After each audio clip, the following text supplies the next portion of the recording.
Going blank when people ask you questions. This is another way that social anxiety can really hinder our work performance and our job or our career advancement. If we take a look at what's happening when someone asks us a question. So, of course, it goes without saying that asking questions of each other in a conversation, well, that's how we communicate, right? That's communication 101. And so if you're having a hard time receiving questions at work or any environment, it can be really, really helpful to just take a step back and look at what's going on there.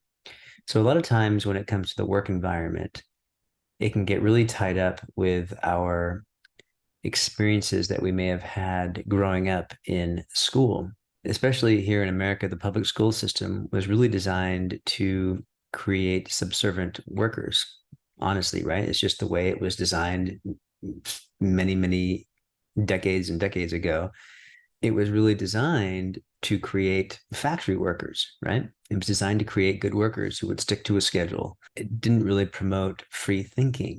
And so when we're in school at a very young age, we're asked questions. And if we don't give the answer that is expected, we get punished, sometimes verbally, sometimes with a marker on our papers, but it can really chip away at our self-worth and our value if we think that our answers aren't correct. Well, you can imagine we would get a little gun shy when it comes to answering future questions, right? It just makes sense.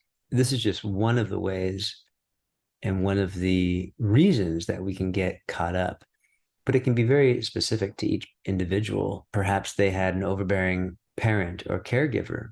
Their relationship with that caregiver created an apprehension when it comes to authority figures and being asked questions.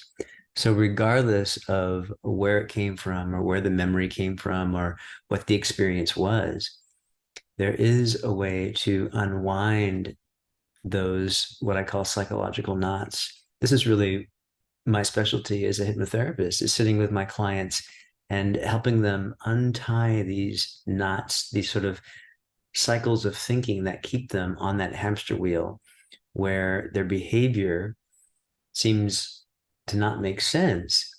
But because they continue to experience this behavior in the same situation, it reinforces itself.